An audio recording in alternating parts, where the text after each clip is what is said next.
Bonjour, bonsoir à tous. Nous vous souhaitons la bienvenue à ce webinaire, en particulier pour ceux d'entre vous qui vous connectez de loin, très tôt ou très tard. Nous avons aujourd'hui un webinaire consacré à la surveillance génomique des agents pathogènes dans les urgences de santé qui se concentrera sur la dengue, mise en place avec l'IPSN. Je suis accompagnée de mes collègues aujourd'hui. Pour ceux qui ne connaissent pas EpiWin, il s'agit du réseau de l'OMS consacré à ces urgences de santé. Avec ces webinaires, l'objectif est pour nous de traduire la science de manière compréhensible afin de pouvoir prendre des décisions et de mener des actions éclairées dans le domaine des urgences de santé. Aujourd'hui, nous sommes accompagnés d'éminents intervenants qui vont nous parler des outils de la génomique qui vont nous dire comment ils les utilisent pour lutter contre la dengue. Nous aurons tout d'abord Madame Josefina Campos, responsable de la génomique et des analyses à l'OMS. Nous aurons également à nos côtés le professeur Nuno Faria, professeur en épidémiologie au Imperial College à Londres, au Royaume-Uni. Le docteur Gamou Fall, qui se connecte malgré le fait qu'il est déjà très occupé avec le Mpox. Il est spécialiste des fièvres hémorragiques à l'Institut Pasteur à Dakar, au Sénégal. Et puis enfin, nous entendrons le professeur Li Ching, euh, directeur de l'agence des environnementale nationale à Singapour. Le docteur Diana Rojas Alvarez va nous présenter également ses remarques de conclusion. Elle est chargée des arboviroses à l'OMS. Avant d'entrer dans le vif du sujet, j'aimerais vous présenter quelques éléments d'organisation. Certains d'entre vous le savent déjà, ce webinaire est diffusé en direct sur YouTube, sur la chaîne YouTube EpiWin. C'est un webinaire qui est enregistré. L'enregistrement sera disponible sur notre site web. Il sera également partagé à tous les participants. L'interprétation est disponible aujourd'hui en français et en espagnol. Vous pouvez utiliser l'icône interprétation pour choisir la langue dans laquelle vous souhaitez écouter ce webinaire. Nous vous invitons à indiquer votre nom, le lieu où vous vous trouvez, et l'organisation que vous représentez. Et puis oui, eh bien, c'est vous qui constituez ce réseau et donc nous aimerions beaucoup savoir qui vous êtes. Vous pouvez nous indiquer tout cela dans la fenêtre de discussion. Mais je vous demande de poser vos questions dans la fenêtre questions et réponses. C'est important parce que si vous posez vos questions dans la fenêtre de discussion, chat, eh bien, peut-être qu'elle passerait inaperçue puisqu'il y a vraiment beaucoup de remarques. Donc, pour que nous comprenions bien qu'il s'agit d'une question, nous vous demandons de poser vos questions dans la boîte, dans la case questions-réponses. Avant de céder la parole à Joséphina, j'aimerais vous entendre. Je demande à mon collègue Cédric de présenter une question sur Slido, une question très simple. Est-ce que vous travaillez dans le domaine de la génomique? Merci de bien vouloir cliquer sur ce lien ici, ce code QR, pour répondre à cette question. Vous pouvez également vous connecter sur slido.com, hashtag 1467 766. Nous allons attendre quelques instants pour consulter vos réponses. Nous aimerions beaucoup vous entendre. Vous pouvez soit scanner le code QR qui est à l'écran ou vous rendre sur slido.com, hashtag 1467766.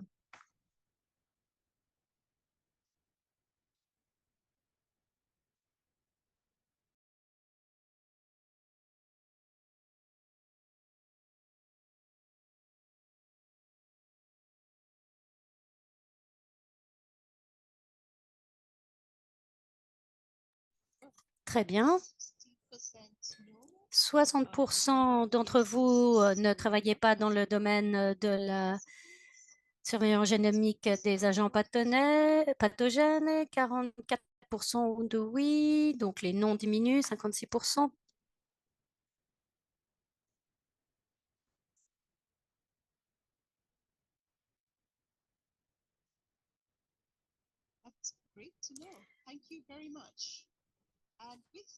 Très bien, il est important pour nous de le savoir. Merci beaucoup. Je vais maintenant céder sans plus attendre la parole à Joséphina qui va débuter la partie technique de ce webinaire. Merci beaucoup. Bonjour. Bonsoir à tous. Aujourd'hui, euh, nous organisons ce webinaire pour vous parler de ce nouveau réseau des acteurs de la surveillance pathogène mis en place par l'OMS. L'objectif de ce réseau est d'accélérer les progrès dans la surveillance génomique des agents pathogènes afin de bien pouvoir rendre compte des progrès consentis des progrès engrangés par les pays. Il s'agit d'utiliser au mieux le pouvoir de la génomique pour cette surveillance.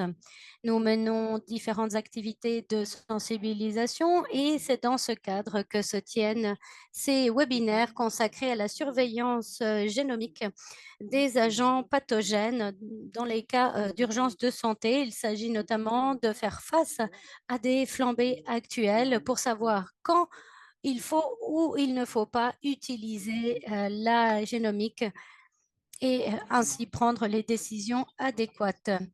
Ce webinaire souhaite mettre en évidence l'utilisation de la génomique pour faire face aux flambées de dingue que l'on connaît actuellement et pour mettre en place euh, une surveillance accrue. Nous allons entendre les points de vue de pays, les points de vue de différentes institutions. Nous allons tout d'abord entendre le professeur Nuno Faria. Nous allons maintenant suivre son exposé. Professeur, vous avez la parole. Merci beaucoup. J'aimerais maintenant vous présenter mes diapositives. Est-ce que vous les voyez?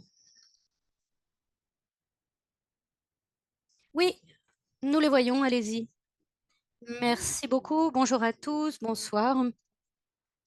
Je suis le professeur Nuno Faria. Je travaille pour le Imperial College à Londres, mais je travaille également pour l'Université de Sao Paulo. Et aujourd'hui, nous allons voir ensemble les éléments principaux de la contribution de la génomique pour répondre aux urgences de santé liées à la dengue.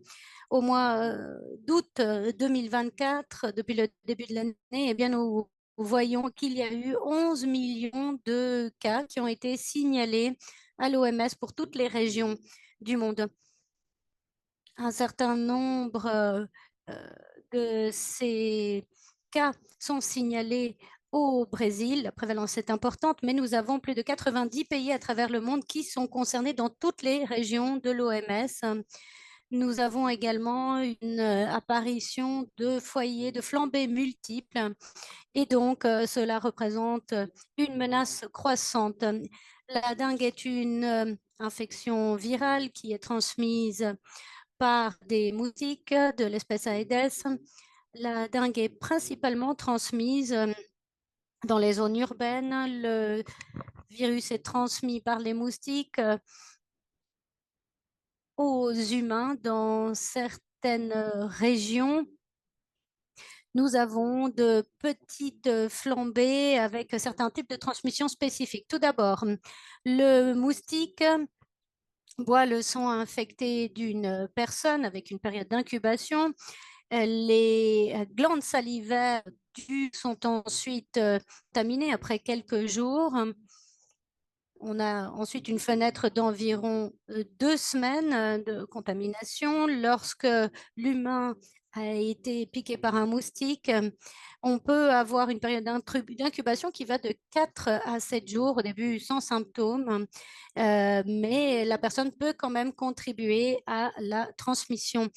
Les cas en hausse de dengue sont dus notamment au changement climatique, à l'accroissement de la mobilité humaine, l'urbanisation. Cette expansion est due donc à des climats plus chauds qui sont associés à une urbanisation rapide, des systèmes de santé fragiles, une mobilité humaine accrue et une gestion inadéquate dans des zones urbaines qui créent les conditions de grandes flambées. Nous avons des estimations qui montrent que 5,7 milliards de personnes, c'est-à-dire 7 personnes sur 10 dans le monde, sont exposées à un risque d'infection à la dengue. Il s'agit d'un virus de la famille des Flaviviridae qui inclut également Zika et d'autres maladies. Nous avons différents sérotypes que l'on appelle dengue 1 à 4, donc type 1 à 4. Nous avons ensuite une classification qui se fait par génotype, mais j'en parlerai plus dans quelques instants. Certains sérotypes et génotypes sont liés à une gravité accrue de la maladie. Une étude récente montre que l'on peut avoir des conséquences plus graves pour les infections primaires et secondaires. Nous avons parmi les symptômes des éruptions cutanées, des fièvres élevées, des maux de tête importants, des douleurs oculaires, mais dans certains cas, eh bien, on peut avoir une maladie qui est fatale, on peut avoir une hémorragie importante ou des dysfonctionnements des organes.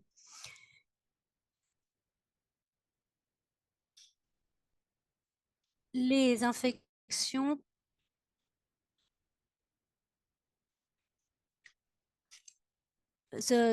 peuvent se développer lentement, mais on peut avoir ensuite une infection subséquente qui euh, crée des maladies plus graves en fonction des sérotypes. Et tout cela est facilité par la circulation de plusieurs sérotypes. Vous avez ici une indication à droite. La distribution mondiale se développe fortement à cause d'une circulation croisée. Et donc, c'est un pathogène qui est aujourd'hui classifié par l'OMS comme un agent pathogène prioritaire. La surveillance mondiale joue un rôle fondamental. L'approche diagnostique la plus répandue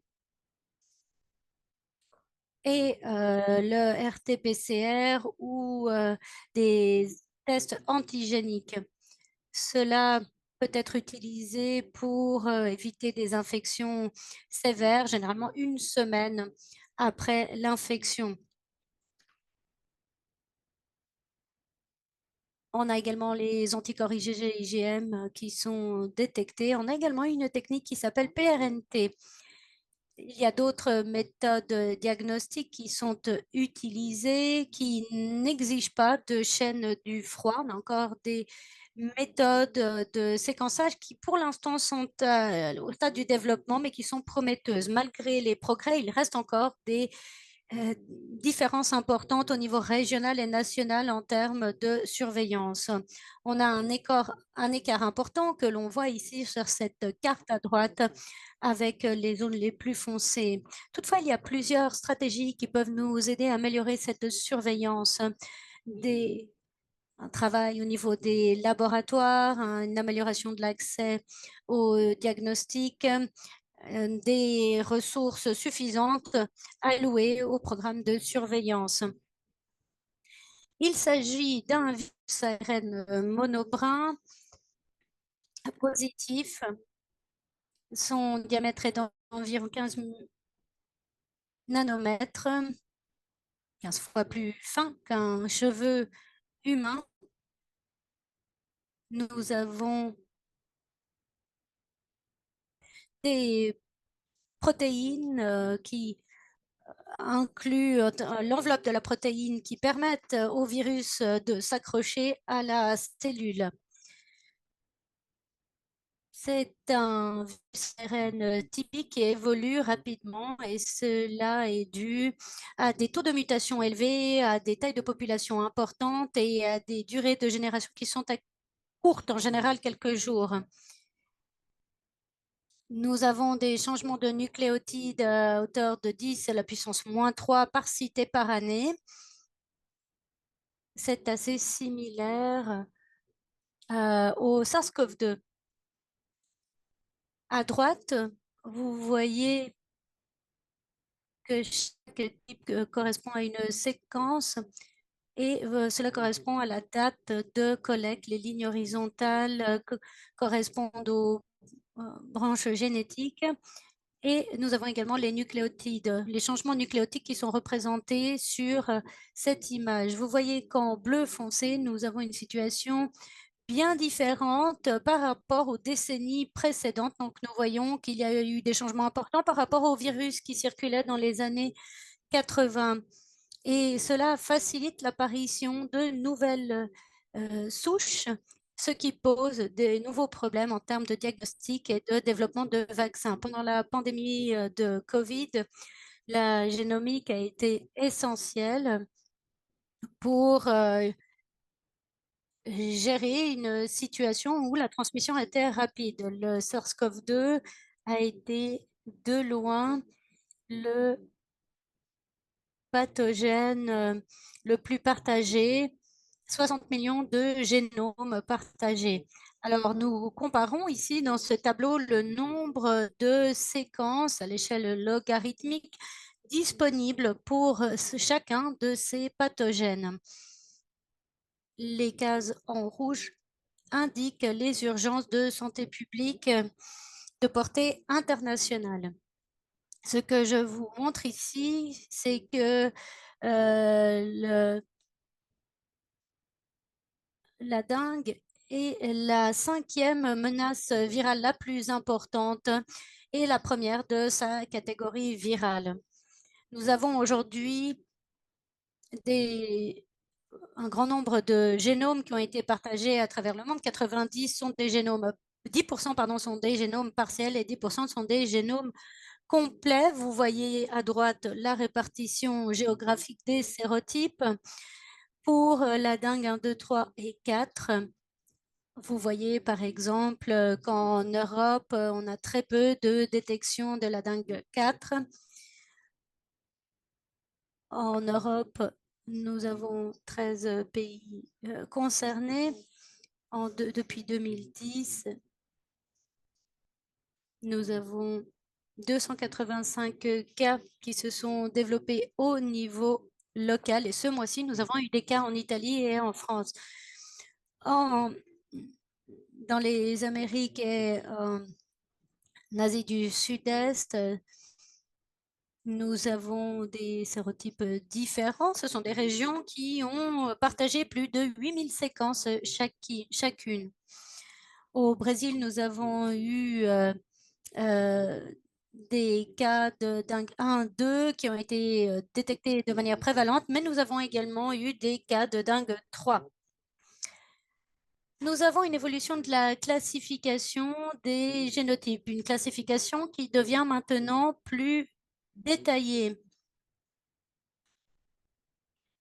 Là, on essaie ici de standardiser la nomenclature et donc récemment, nous avons eu plusieurs propositions qui ont été faites concernant les lignées majeures et les lignées secondaires. Prenons le sérotype 3, il peut être classé en 4 génotypes et selon ce nouveau système de classification, nous avons 12 lignées majeures.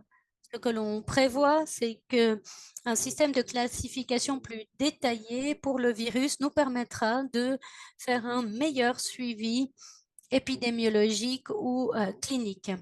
Alors, comment est-ce que nous pouvons générer ces séquences du virus de la dengue? Tout d'abord, nous devons adapter nos capacités de séquençage actuelles qui ont été mises en place pour la SARS-CoV-2. Il faut, par exemple, sélectionner des échantillons spécifiques avec une stratégie d'échantillonnage. Une fois que l'on a extrait le virus, les données génomiques sont utilisées grâce à des technologies de séquençage de nouvelle génération. Par exemple, nous avons des technologies qui ont été beaucoup utilisées pour la SARS-CoV-2. Ensuite, nous devons traiter les données brutes. Les séquences peuvent être partagées au moyen de plusieurs plateformes. Nous devons ensuite intégrer les nouvelles données dans les données épidémiologiques. Cela est très important. Les données épidémiologiques peuvent inclure, par exemple, le sexe de la personne, l'évolution clinique du patient et d'autres données relatives au patient. Cela nous permet d'examiner des lignes spécifiques et d'examiner des mutations spécifiques. Une traduction adéquate des données en réponse liée à ces flambées est essentielle pour que les programmes soient utiles. Il faut partager les données, notamment avec les parties prenantes clés, notamment grâce à des tableaux de bord, de préférence avec des données de surveillance et des données épidémiologiques. Je vais maintenant vous présenter 6 exemples d'incidence de cette surveillance génomique dans le domaine de la dengue. Par exemple, ici, vous voyez les différentes échelles. On voit qu'au cours des décennies récentes, le rythme de transmission a beaucoup évolué à cause du transport aérien à travers le monde. Et à droite, nous avons une étude qui porte sur un niveau local, c'est-à-dire la ville de Bangkok, et qui examine la transmission pendant une même saison qui se fait principalement au sein des foyers et des quartiers. Toutefois, entre plusieurs saisons ou sur une période qui comprend plusieurs saisons, vous voyez que ce type de transmission évolue. Nous voyons donc que dans la ville de Bangkok, nous avons l'arrivée de virus qui ensuite évoluent et se répandent.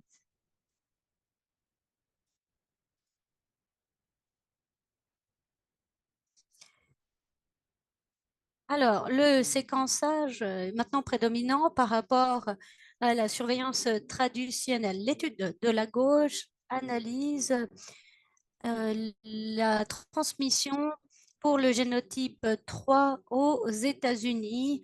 On voit que la plupart des cas qui se développent localement se sont produits peu après l'introduction avec peu de transmission.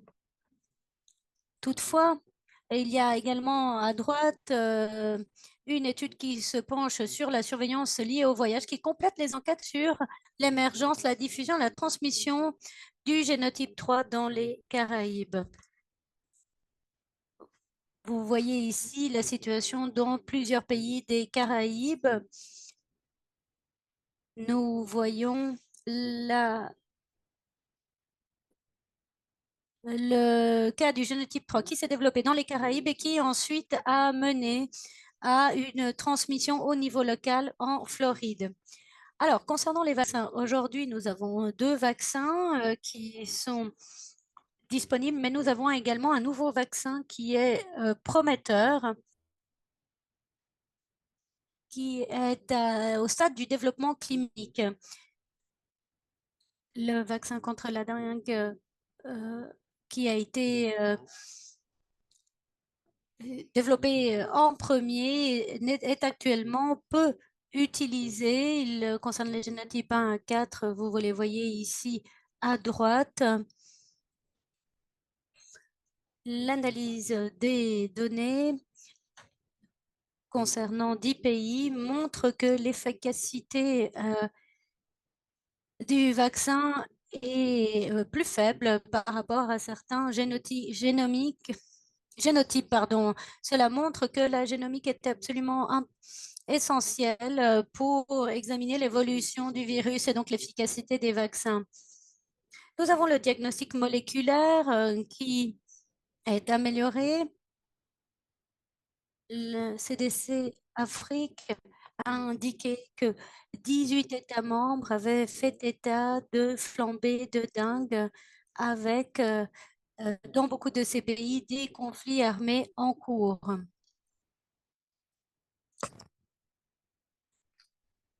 Seuls 34 des 7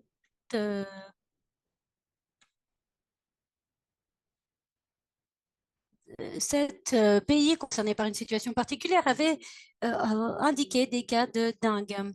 Nous avons des cas importants au Burkina Faso. Nous avons plusieurs mutations qui ont été constatées concernant la souche qui circule au Burkina Faso. On a également constaté qu'il y a une non-correspondance au niveau des amorces, sens et antisens. Cela peut entraîner des faux négatifs ou des résultats non concluants. Il y a d'autres approches qui sont utilisés et analysés en parallèle avec d'autres sources de données. Donc, on utilise les facteurs dynamiques et les facteurs de transmission. Vous avez à gauche les changements temporels dans le taux de reproduction que l'on peut déduire de la séquence de données à l'aide de méthodes phylogénétiques.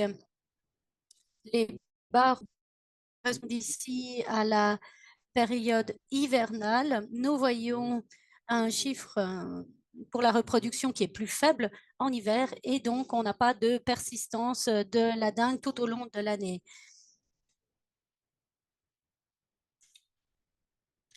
Toutefois, l'introduction s'est faite par les pays voisins. À droite, on examine la contribution de différents facteurs qui sont associés à la diffusion virale. Ces modèles montrent en général que le transport aérien contribue fortement à la diffusion dans les régions et au niveau national. Enfin, les pathogènes X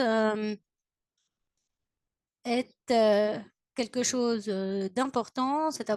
Donc, le pathogène X qui n'a pas encore été caractérisé. Un séquençage métagénomique non ciblé peut être utilisé pour détecter les infections de dengue non diagnostiquées ainsi que les infections avec des donc, ça a été le cas notamment au Sénégal et en Ouganda, mais ça a été utilisé également pour détecter les infections dues à des virus nouveaux ou rares. Cela a été le cas au Brésil avec 8 décès à Sao Paulo. Nous avons par exemple un virus Sabia qui a été détecté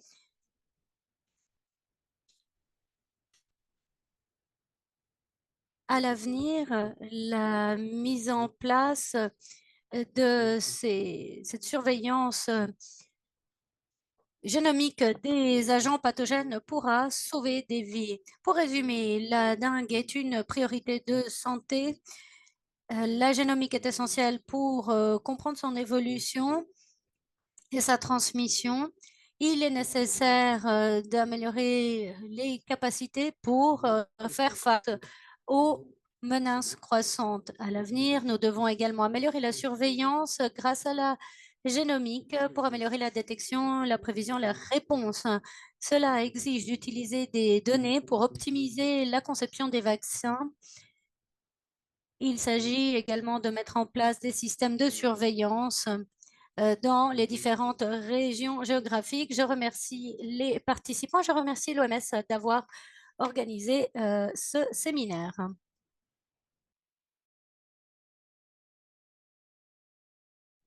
Joséphina, votre micro est coupé.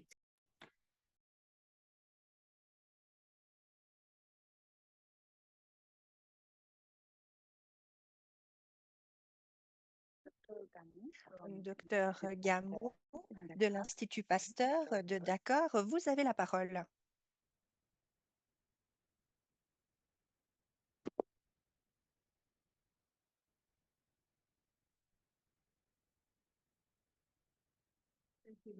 Merci beaucoup.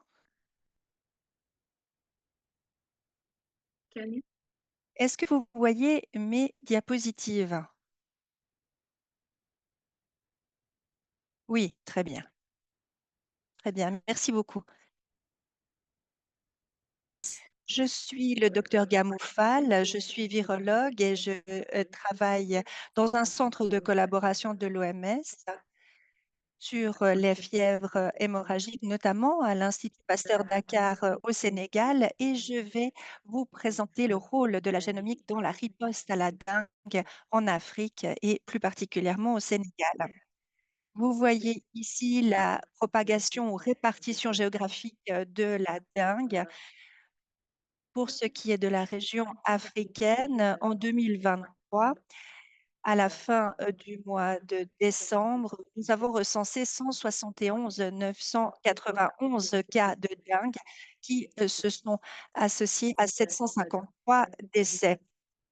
Des flambées ont été notifiées dans 15 pays et le pays le plus touché a été le Burkina Faso qui a enregistré 68 000, plus de 68 000 cas probables parce que les cas n'ont été confirmés que par le biais de tests diagnostiques rapides et cette flambée a été associée à 688 décès. Vous voyez ici la situation dans la région africaine en 2024, entre janvier jusqu'à fin août. Nous avons actuellement plus de 20 000 cas confirmés et presque 2 000 cas sévères et 71 décès. Encore une fois, vous voyez ici que 70 000 cas confirmés viennent du Burkina Faso. Pour ce qui est de l'Afrique, malgré les efforts en cours dans de nombreux pays, l'épidémiologie de la dengue n'est pas bien comprise. Et cela est dû à plusieurs raisons, y compris notamment la similitude des symptômes entre la dengue, mais aussi d'autres maladies tropicales comme le paludisme.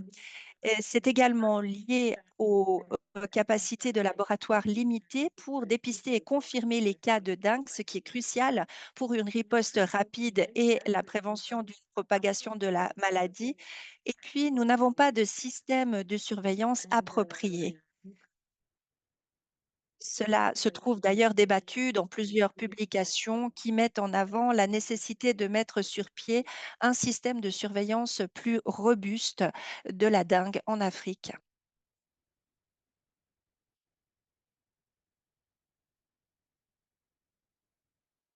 Diapositive suivante.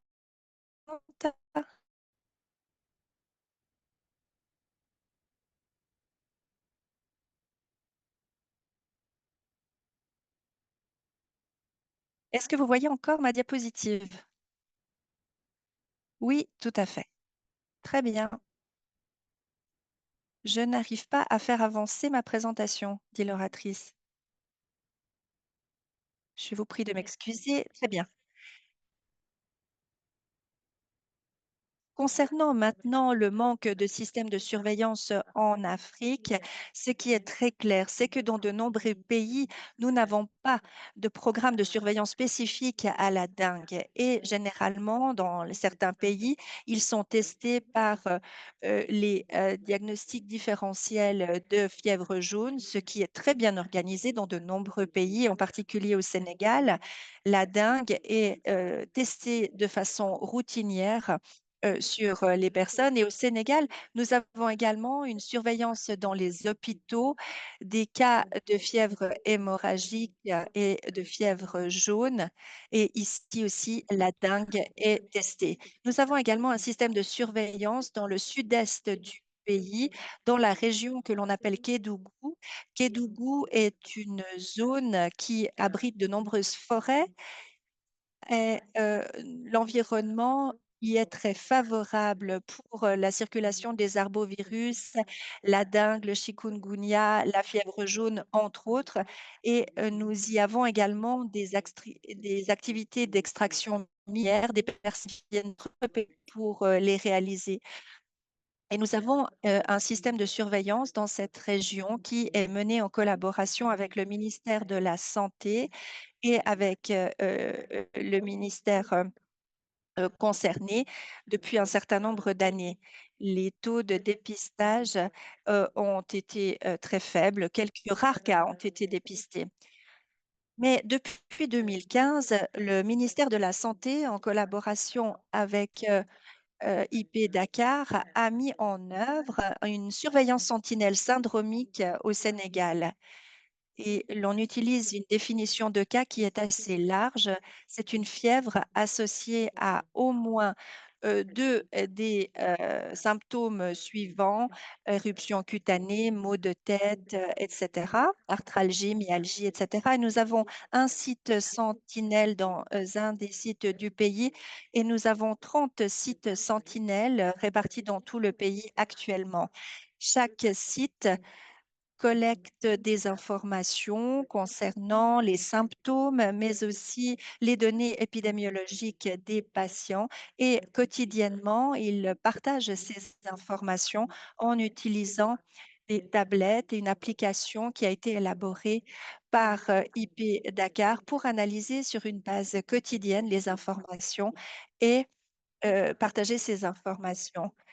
Et nous sommes au-delà du seuil, c'est-à-dire que ce qui va au-delà du seuil est généralement considéré comme une flambée. Et nous avons également des échantillons pour mener des tests sur les arbovirus, y compris la dengue. Et nous utilisons plusieurs méthodes, comme Monsieur Faria l'a dit précédemment. Nous avons des tests antigènes, des RT-PCR, de même que pour les autres virus qui circulent dans le pays. Et puis, nous avons également la question de l'isolement. Pour ce qui est du séquençage, voilà les différentes étapes de travail réalisé et du protocole. Nous avons d'abord un laboratoire et pour la dengue, nous avons d'abord un dépistage précis et dès que nous avons des échantillons, nous réalisons le test du sérotype.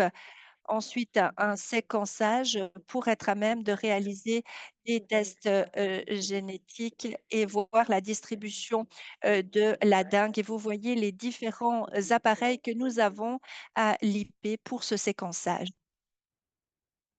Avec tous ces systèmes, et en particulier la surveillance sentinelle, nous avons pu identifier l'évolution de la dengue. Donc, vous voyez les premiers cas que nous avons dans les années 70 et les premières flambées qui ont eu lieu en 2009. Et depuis, nous avons chaque année une flambée. Actuellement, nous avons des flambées à multifocales et multisérotypes. Ici, vous voyez à l'écran le réseau qui est un système d'alerte précoce très efficace pour la dengue, mais pas seulement, parce que les échantillons sont réalisés très tôt, ce qui permet au laboratoire de dépister les cas très rapidement, ce qui permet de faire un séquençage virologique et toutes les analyses nécessaires pour mieux comprendre la flambée et cela nous donne la possibilité, nous, les agents de santé, de mieux gérer les patients. Ici, vous voyez l'évolution de la dengue avec la mise en œuvre de cette surveillance sentinelle. Depuis 2015, le dépistage s'est bien amélioré. Vous voyez que maintenant, il couvre plusieurs zones dans le pays. Donc, l'évolution entre 2015 et 2021 est ici à droite, entre 2021 et 2023. Et nous avons dépisté une zone qui était atypique en termes de circulation ou atypique pour ce qui est de la dengue et atypique également en ce qui concerne le moment de la détection. Depuis septembre, dans cette zone jusqu'en avril, la détection a été en cours, le dépistage a été en cours. Et cela permet au ministère de la Santé de mieux comprendre ce qui se passe dans cette zone. Pourquoi est-ce que nous avons besoin de génomique? Je crois que mon préopinant l'a déjà mentionné. C'est très important de réaliser une génomique pour mieux comprendre la dynamique de circulation du sérotype et du génotype qui circulent. Ici, vous voyez la dynamique de circulation du sérotype de 2019 jusqu'à 2023 au Sénégal, où l'on peut voir le génotype en rouge, le 1 et 2 et 3 en bleu et en vert. Les principaux types sont d'ENV 3, mais fin 2023, on a eu la dengue 3, mais un autre sérotype s'est représenté en été dernier. Nous avions deux sérotypes qui circulaient en même temps. Et puis en été dernier, nous avons eu aussi différents cas graves avec des fièvres hémorragiques qui ont été confirmés comme des cas de dengue hémorragique. Cette génomique permet d'identifier tous les génotypes. Ici, on se concentre sur la dengue 3 et on a identifié trois types d'introduction d'Asie, du Burkina Faso vers le Sénégal. La génomique permet également de mieux comprendre le lien entre les régions, les pays africains et bien sûr d'identifier également les événements d'importation, comme ici en 2017, nous avons détecté deux cas d'importation de la Côte d'Ivoire vers le Sénégal. La génomique plutôt, permet également d'améliorer les outils diagnostiques. Ici, entre 2021 et 2022, nous avons dépisté des flambées particulières de dengue, de virus sylvatique, génotype sylvatique de la dengue 2, et il a concerné près de 60 cas humains. Lorsqu'on réalise le sérotype de ces échantillons, ce que l'on utilise pour identifier les virus à cause des mutations, eh bien, est présenté dans le génotype sylvatique.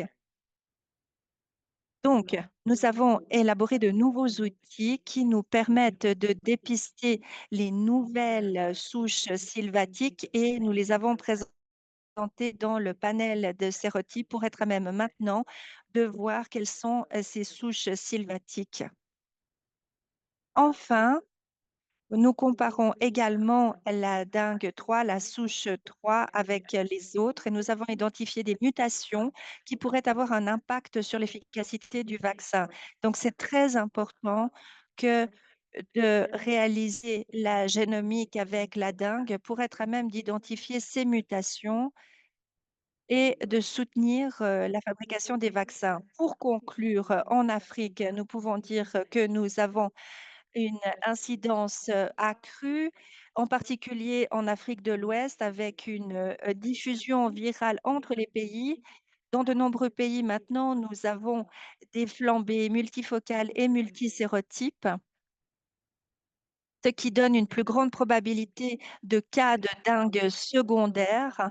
Nous avons également des mutations qui mettent en danger les outils diagnostiques de prévention. Donc, il est extrêmement important pour les pays endémiques de renforcer la surveillance de la dengue et d'avoir des outils diagnostiques efficaces pour un dépistage des cas rapides et une bonne gestion. Il faut aussi élaborer des outils pour faire le distinguo entre les infections primaires et secondaires à cause justement de ces différents stéréotypes, avoir des outils qui nous permettent de faire le distinguo entre infection primaire et secondaire sera très utile. Et puis, évidemment, réaliser une surveillance génomique du virus pour identifier et caractériser les souches circulantes pour améliorer les outils diagnostiques et soutenir le développement des vaccins, mais aussi permettre de mieux connaître la dynamique, ce qui exige la mise en œuvre d'un réseau en Afrique pour la surveillance de la dengue, pour mieux comprendre et mieux gérer la dengue. Voilà, j'aimerais remercier tous les organisateurs et les participants de votre attention. Merci beaucoup, Dr Gamou, de nous avoir donné la perspective du Sénégal et de l'Afrique en général. Je donne maintenant la parole à notre dernier intervenant, professeur Li Ching, pour parler de la technologie de la dengue. Vous venez de Singapour, docteur Li Ching. Oui, vous m'entendez? Très bien. Bonjour à tous. Merci à l'OMS et à ses partenaires pour avoir organisé cette réunion et merci de l'invitation. La dengue est à Singapour depuis de nombreuses décennies. Premier rapport, c'est 1901. lorsque la dengue était connue, le virus était connu. Donc, c'est intéressant de voir que le virus était présent bien avant. Et si vous êtes intéressé, je vous donnerai les références. Il y a, nous réalisons une épidémiologie moléculaire de la dengue pour voir comment réaliser une évaluation des risques et mieux lutter contre le virus. Il est très important de réaliser un séquençage et de l'associer à l'épidémiologie, mais aussi de l'associer aux résultats cliniques pour mieux comprendre le potentiel et la capacité du virus. Il y a beaucoup de questions en suspens dans la boîte de dialogue qui s'intéresse à cette question. Ce qu'il faut faire, c'est beaucoup de choses. Nous avons beaucoup de pain sur la planche. Je vais vous dire ce que nous faisons, nous, à Singapour. Donc, nous avons les moustiques, comme Nuno l'a dit. Puis, nous avons des personnes. Donc, on a un cas. Si vous enlevez un de ces acteurs, il n'y a pas de dingue. Mais le virus continue de circuler à cause de la mondialisation et le moustique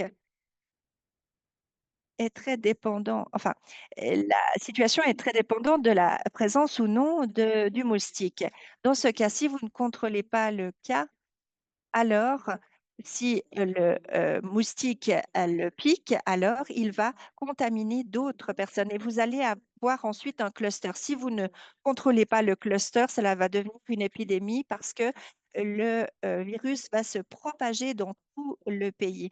Donc, si vous regardez le flux, vous voyez qu'il y a des checkpoints à mettre en place. D'abord, le système d'alerte précoce. Donc, un système d'alerte précoce est extrêmement important pour la préparation. Et dans cette situation, nous réalisons beaucoup d'évaluations des risques, aussi bien au niveau temporel que spatial.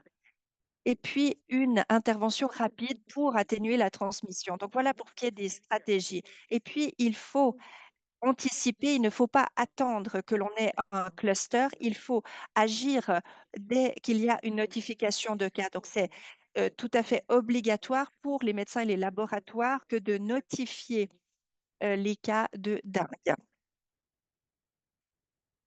Si vous voulez prévenir les cas de dengue, eh bien, il faut aller encore plus en amont. Il faut contrôler la population de moustiques.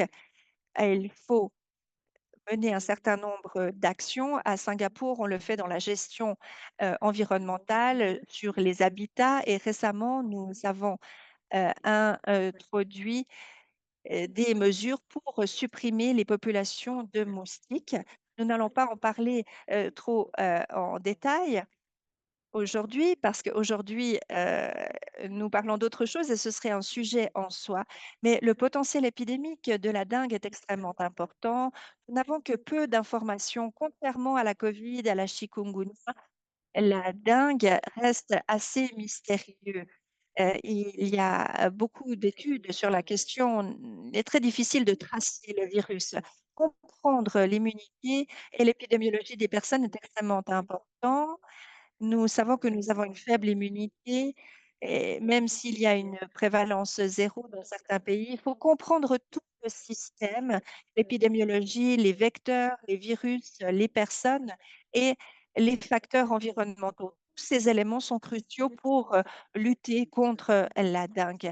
Aujourd'hui, je vais vous parler du cadre de lutte contre la dengue. Nous avons une nous avons un pilier important qui est de faire en sorte que la population de moustiques reste faible. Et vous avez ici une illustration de ces différents points, mais aujourd'hui, je vais vous parler des virus. Donc voilà ici à l'écran l'épidémiologie de la dengue à Singapour. En bleu, vous avez le nombre. Donc à droite, ce serait, donc en rouge, vous avez le nombre de cas. Nous avons différentes mesures en place pour un logement notamment adéquat. Et différents programmes ont été mis en place, ce qui a permis de baisser le taux de prévalence de la dengue. Mais la dengue continue de s'accroître. Deux facteurs. D'abord, nous avons une faible immunité, ce qui est prévu, montré par les données de zéro prévalence. Et deuxièmement, une surveillance accrue au fil des ans. Des outils diagnostiques ont été mis en place et nous poussons pour la surveillance. Et donc, cette recrudescence peut tout simplement être liée à cette surveillance accrue. Ce que nous ne faisions pas précédemment, nous l'identifions maintenant. Mais ce qui est encore plus important, et j'aimerais souligner les différences dans le graphique que vous voyez. Vous voyez qu'une des caractéristiques, c'est l'imprévisibilité. Est-ce que cela va être un problème cette année ou l'année prochaine? Comme nous pouvons le montrer dans le graphique en 2019, enfin les différentes années, vous avez des années faibles, des années plutôt élevées. Qu'est-ce qui cause ces hauts et ces bas? Un des facteurs que nous avons réalisé depuis 2000 4, c'est une différence dans le type de sérotype. Donc, différents cadres, différentes sérologies, il faut donc le tester dans les différents contextes. Au cours des 10-20 dernières années, à Singapour, nous avons vu qu'il y avait une différence, une transition vers un autre type de sérotype. Nous avons une flambée de dingue 1. Ensuite, 2007, c'était de nouveau la dingue 2. Vous le voyez ici dans le graphique. Et ce qui est assez surprenant, plus récemment, le schéma, en quelque sorte, a changé. Si vous regardez 2019, la flambée de 2019-2020, on est retombé dans la dingue 3, mais une prédominance de la dingue 3 qui a prédominé également en 2022 avec une forte flambée. Donc le sérotype, parce que cela a trait à l'immunité, joue un rôle très important pour savoir s'il va y avoir une flambée ou non. Aujourd'hui, nous sommes en train de surveiller parce que nous avons introduit différents schémas. Je pense que nous allons assister à un changement dans les données, mais il faut surveiller le tout de près et voir quel va être l'impact de chaque sérotype. Et pour de nombreux pays, tels que cela a été notifié, le changement de sérotype peut être euh, une sorte d'appel ou de marque pour une flambée, un indicateur. Est-ce que nous avons un potentiel épidémique élevé à Singapour? Nous avons 4 sérotypes différents et pour chaque sérotype, nous avons des génotypes différents suivant comment vous les appelez. Et donc, nous avons beaucoup d'éléments différents qui dépendent de plusieurs facteurs. Lequel va poser problème? Eh bien, nous modélisons ces différents cas, un modèle très simple, et l'on peut voir quel virus pose problème. En 2022, nous avons vu que c'était la dengue 3, le génotype 3, qui était à la hausse et qui prenait beaucoup de terrain. Et puis, il y a eu un changement de sérotype en 2022. Et là, vous voyez qu'il y a une augmentation de la vitesse. On a remis le virus dans le moustique. Et vous voyez ici à droite, c'était assez semblable au potentiel épidémique, c'est assez semblable à la dengue 2 qui a causé la flambée précédente. Donc, on s'est dit, cela ne va pas être une année facile. Et puis, en 2022, nous avons effectivement assisté à une flambée importante. Avec toutes ces données, nous collectons donc toutes ces données. Nous avons un modèle d'alerte spécial et nous pouvons ainsi prévoir les choses et évaluer et dire comment est-ce que la flambée va se présenter? Va-t-elle être importante? Ce sont des informations importantes pour l'évaluation des risques pour déterminer précisément les flambées potentielles de sorte que nous puissions nous y préparer. Autre aspect pour bien comprendre le virus associé aux maladies, c'est très important. Et cela s'obtient de notre programme Dengue Uni. Nous avons de très bonnes données en provenance de la Malaisie. Si vous regardez le génotype 1, la dengue 1, c'est la référence. Il semble qu'il y a eu moins de temps entre les deux euh, flambées. Ensuite, on sait, après un certain nombre d'années, que c'est semblable à la dengue 1, génotype 1. Ensuite, regardez la dengue 3 et génotype 3 et 4. Vous voyez ici que beaucoup de personnes, beaucoup de cliniciens voient et réalisent. C'est une série de données et il faut vraiment associer les études du virus avec la gravité et l'épidémiologie pour comprendre ce que peut faire le virus. Aujourd'hui, nous n'avons que peu de connaissances en la matière, donc il est très difficile de pouvoir prévoir quoi que ce soit. Ici, vous avez une autre fonction illustrée sur la diapositive pour l'analyse génomique. Grâce à l'analyse, vous pouvez voir le lien entre les villes, entre les zones. Ici, à l'écran, vous comprenez quels sont les principaux pôles de transmission. Pour ce qui est de la définition des priorités, vous pouvez ainsi, grâce à vos programmes, cibler ces pôles. Et nous sommes dans cette euh, dynamique. Nous menons ces analyses pour comprendre où sont les pôles. Nous sélectionnons ensuite ces zones et nous les définissons comme prioritaires. Et en lien avec la diapositive précédente, c'est un document que nous avons publié en 2013. C'était la dengue 2 qui était en cours de flambée. Et c'était pour démontrer qu'un virus euh, était en circulation. Donc, pour démontrer la puissance ici de l'analyse génomique pour ce qui a trait à la dengue.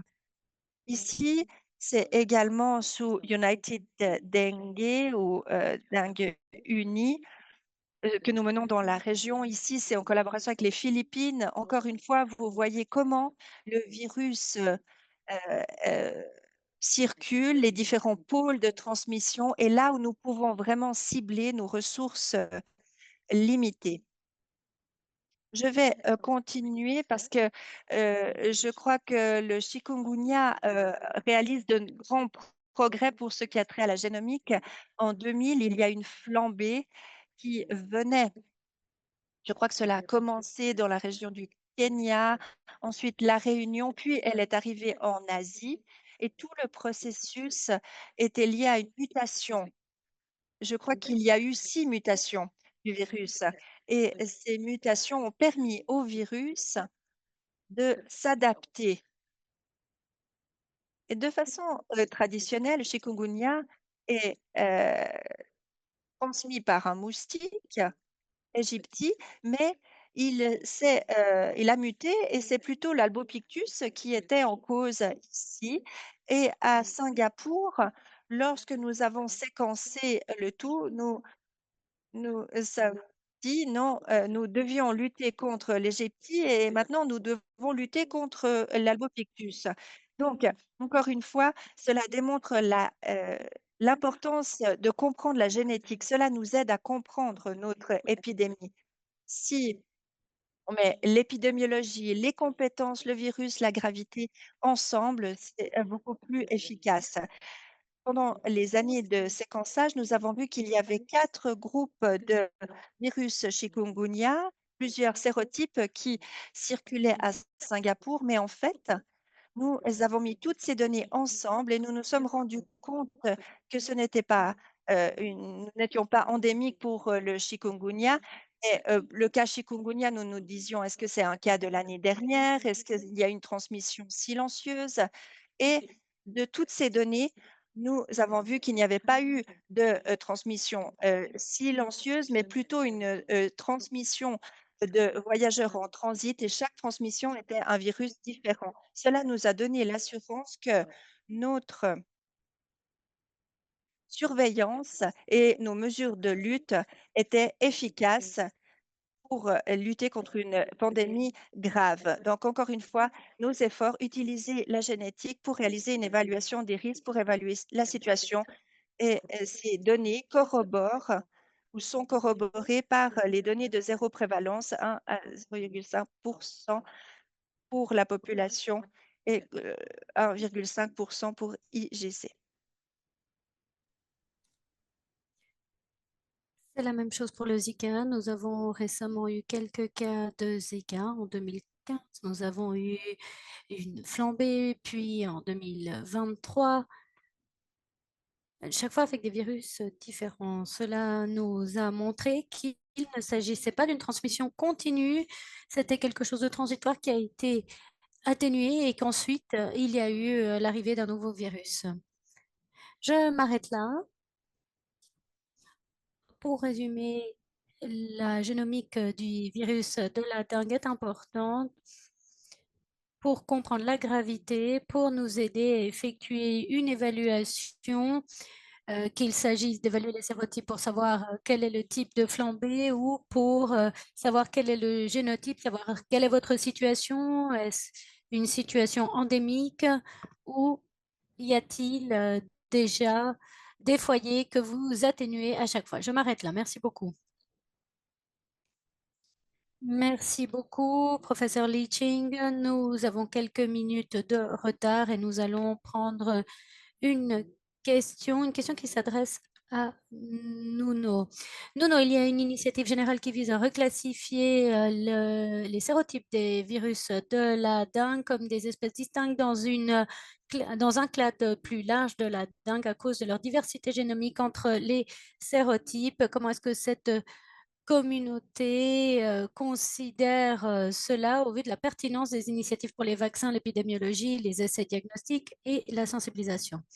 Merci beaucoup de cette question. Bien sûr, je ne peux pas répondre au nom de la communauté, mais selon ce que je comprends, oui, il y a eu plusieurs initiatives pour reclassifier la dengue, pas seulement comme différentes espèces, différents sérotypes, mais également des initiatives pour classifier différemment les génotypes. Et je pense qu'il serait très utile d'avoir une manière standardisée pour tout le monde à travers le monde de séquencer ces cas. Comme ça, nous pourrions effectuer des comparaisons directes. Merci beaucoup, Nuno. Alors ensuite, autre question, est-ce qu'on peut avoir la dengue et la fièvre jaune, une infection commune, docteur Fall? Oui, c'est possible si c'est une zone où on a une prévalence de ces virus. Je n'ai pas encore vu de cas de ce type directement, mais l'année dernière, dans le sud du pays, nous avons eu une co-infection dengue chikungunya. Ensuite, question suivante. Est-ce que l'utilisation du Volpakia peut entraîner des modifications plus rapides? À Singapour, nous avons deux stratégies, donc remplacement de la population avec Volpakia, ou alors on utilise uniquement les moustiques mâles. Et puis ensuite, lorsqu'il y a le contact avec la femelle, eh bien, on a une suppression du virus. Nous ne voyons pas d'adaptation. En fait, on pourrait avoir des virus avec un potentiel épidémiologique plus important ou avec une période d'incubation courte, mais le risque d'adaptation n'est pas lié à la méthode de la suppression. L'hypothèse actuelle est que cela pourrait se produire avec la méthode du remplacement, mais ce n'est pas encore prouvé, donc c'est quelque chose à suivre. Merci, merci beaucoup. Nous avons eu de nombreuses questions qui ont été posées par le public. Nous y répondrons séparément. Mais je souhaite maintenant céder la parole au docteur Rojas Alvarez pour ses remarques de conclusion. Merci beaucoup à tous de votre participation. Je souhaite également remercier l'IPSN, le Réseau international de surveillance des agents pathogènes. Ensemble, nous allons établir un paysage complet de la surveillance génomique, établir un, un pipeline de l'OMS pour examiner la diversité des, de ces virus. Et donc, aujourd'hui, c'est vraiment une excellente manière de lancer cette collaboration avec l'IPSN. Comme vous l'avez entendu, en 2024, on a déjà une urgence importante concernant la dengue avec un très grand nombre de cas, en termes de millions, qui ont été signalés. Et bien sûr, nous avons plusieurs mises à jour qui sont faites concernant la situation. Et je remercie l'équipe EpiWin. Nous n'avons plus de temps, mais nous aimerions vous inviter à d'autres webinaires, un autre webinaire qui se tiendra le 11 septembre 2024, qui concernera les tests concernant les virus de la dengue. On a reçu beaucoup de questions à ce sujet, notamment les RT-PCR et d'autres méthodes de test. Donc, ce sera intéressant pour vous de participer à ce webinaire. Nous aurons bien sûr ce webinaire qui se tiendra dans le contexte de cette flambée mondiale. Merci à tous et je vous retrouverai lors du prochain webinaire. Et puis oui, une bonne journée ou bonne soirée à tous. Merci. Merci beaucoup, Diana. Merci à l'ensemble de nos intervenants pour ce merveilleux webinaire. Je sais que nous n'avons plus de temps, mais on a encore une question sur Slido. Nous aimerions vous entendre. Nous aimerions vous entendre en moins de 5 mots. Que retenez-vous principalement de ce webinaire? Qu'est-ce qui a été le plus utile ou le plus efficace pour vous? Très rapidement, je demande à mes collègues de partager l'écran. Vous allez sur slido.com.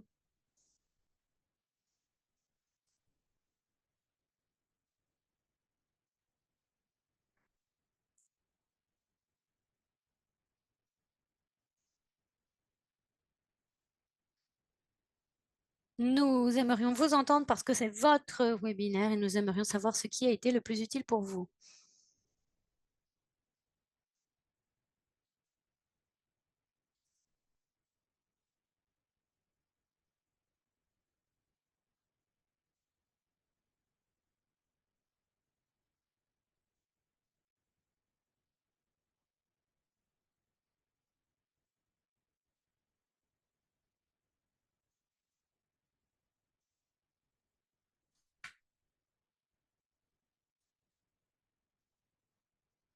C'est très intéressant de voir vos réponses arriver.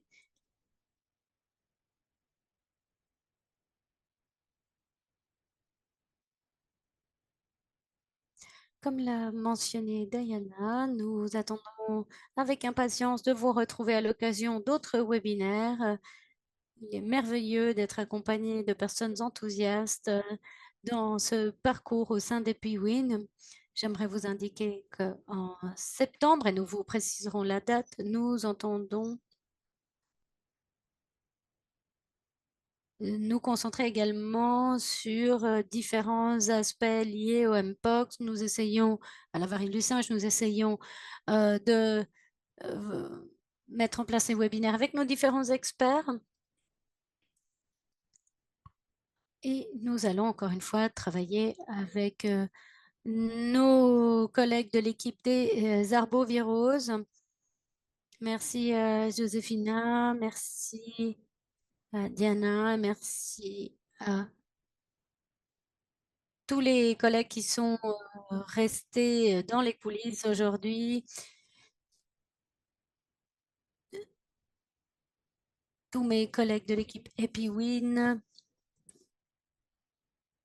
l'équipe ECHO, les interprètes qui vous remercient et les soutiens les techniciens qui ont travaillé d'arrache-pied en coulisses. Merci à tous, merci à tous les participants. Il est merveilleux que vous ayez indiqué surveillance de la DIN comme élément principal à retirer. Vous avez également indiqué collaboration, épidémiologie moléculaire, surveillance, Wolbachia. Ça, ce sont les mots-clés que vous avez retirés. Merci beaucoup et j'attends avec intérêt de vous retrouver lors du prochain webinaire. Merci à nos intervenants et merci à tous.